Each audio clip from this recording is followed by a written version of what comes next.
Adolescence, the Netflix hit, has caused a lot of discussion and debate on masculinity, raising children, and online influence.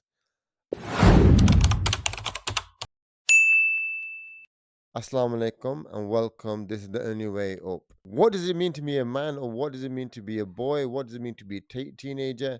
What should relationships look like?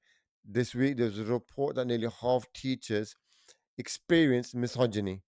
So what has happened that the man doesn't know what he is no more, and the relationship between man and woman has deteriorated? Yeah, Sarkom Shani. So I think this is quite an interesting discussion, quite an interesting debate.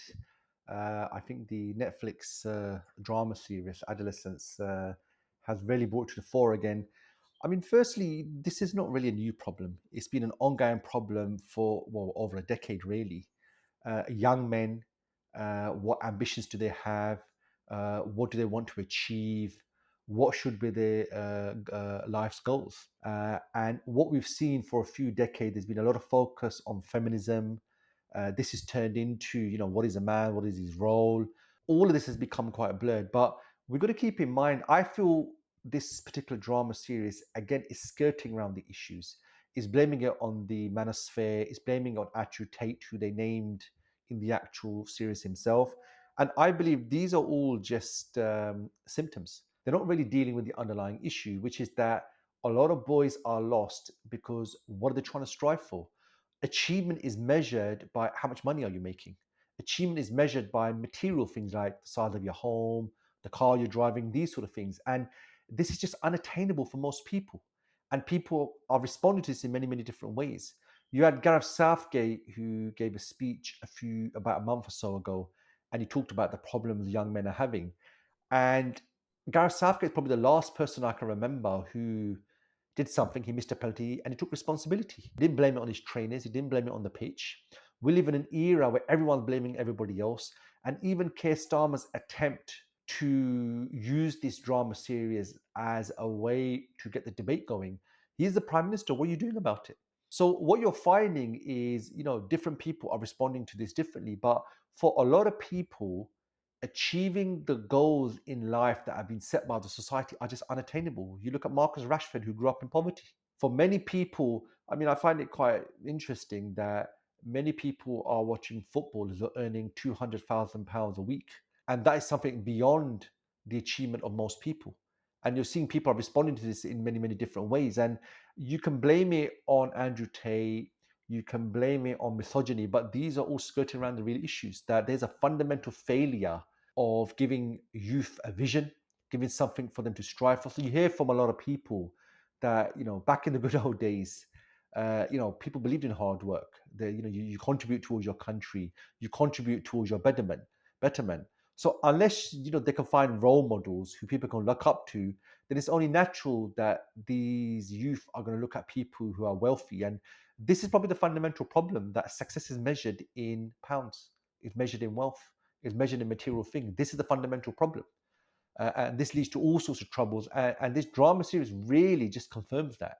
But I feel the debate's really skirting around the causes.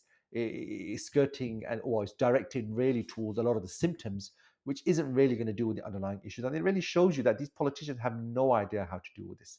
Absolutely no idea. There was a time where if you were called up for war for the country, people would line up. In the era we live in today, nobody believes in something like that. The national objective, defending your nation, this is completely gone.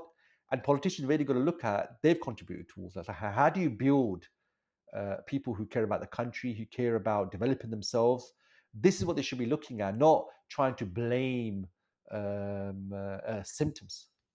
Yeah, I think what it means to be a man, what it means to be a father, what it means to be a son, it's all got confused.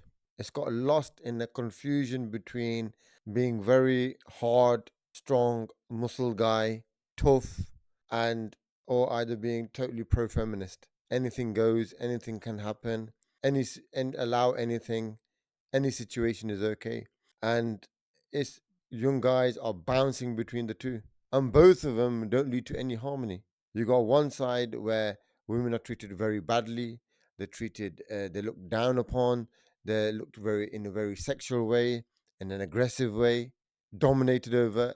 And then on the other side, you've got a situation where in the relationships, there's no trust, don't know what's going on, there's no stability, there's no working together.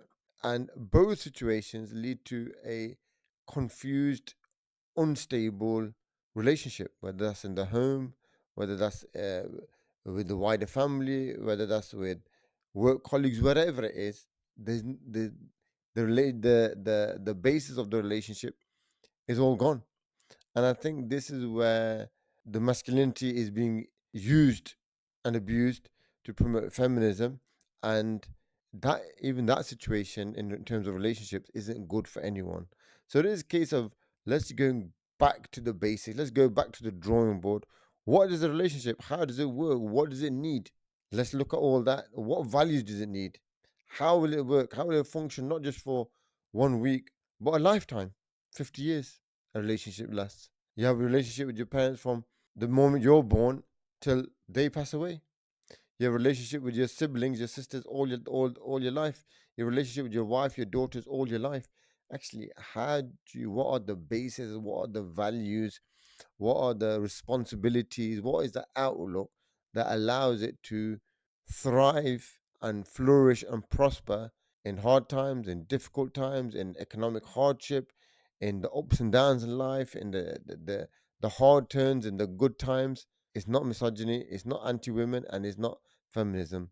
And that is where I think the debate needs to go back to really look at this objectively and correctly. Yeah, I feel this is really another. It's really another big knock on Western civilization. This is the civilization that produced the economy we have. Apparently, going to produce prosperity. But what you find is one by one, all the sacred cows of Western civilization is taking a knock. And on the social side, it's been a problem for a long time. They've destroyed the family. They've destroyed relationships. They've destroyed intimacy. And now you're finding that youth men have lost their way as well. And really, I can't see how they're going to solve this. Freedom doesn't answer purpose in life. So this is the problem they've really got now, and this is really just the latest. I think we're going to see a lot more. We're going to see this spread to other issues. People of elderly age, and I think all these things of immigration and wars. This is really deflection from the real issue that they have no idea how to resolve this. They have no idea, and it's quite interesting because really, what challenge does Western civilization face? For 500 years, they've dominated the world. They colonized the world. Communism was briefly a challenger, but it failed. They don't face no challenge, but they're self-destructing. They have no answers for these things. And that's why I think really they're on borrowed time. It's just a matter of time before alternatives emerge. And, many people even in the West can see there's a problem, but there's no alternative. They sense this isn't right. The fact that I have to work endless hours in order to survive. The fact that the state no longer takes care of them. The fact that men are no longer men, women are no longer women. If you criticize that, you're in trouble. They can sense there's a problem, but because there's no alternative, there's nothing else they can see that could replace it, or they can't see anything else that they could subscribe to. And it just really proves where Western civilization is. And I think when you listen to many women who've come to Islam and they've experienced both misogyny and the feminist dream. And generally, when I listen to them, a lot of the conversation in terms of the feminist dream equals career dream. And over time, their fitra, their natural nature is telling them, an alarm bell start ringing that, hold on, I'm delaying family here. I'm delaying marriage here. I'm just running behind around a manager day and night, and I'm not appreciated, and I'm only as good as my last quarter, and I'll be sacked. There's no happiness, there's no sukoon, there's no comfort, there's no peace of mind, and the person, the guy that I'm with, it can be very misogynistic in the sense that uh, his outlook towards me, his treatment of me, how many other girls he's got on the phone. As soon as you find out, it's over. Move on. And they realize there's no honor, there's no safety, there's no comfort, there's no mental security, mental calmness in that. And thus you see many women come to Islam, not just they're running away from that, they are running away from that, but then what are they running to? When they look at Islam, they realize actually It's a very balanced, correct approach. Actually, there are times where a decision needs to be made. Who does Allah subhanahu wa ta'ala give that to? And many a times you can argue, debate, discuss it, a situation to the nth degree. Islam gives space to that. And Islam gives space to it works both ways, looking after each other in different ways that satisfy the fitrah of each person. And when they look at it holistically, taking a step back, and with the experience of feminism and misogyny, then they realize, actually, do you know what? There's a lot of truth in this. Jazakallah khair for listening. Assalamu alaikum wa rahmatullahi wa barakatuh.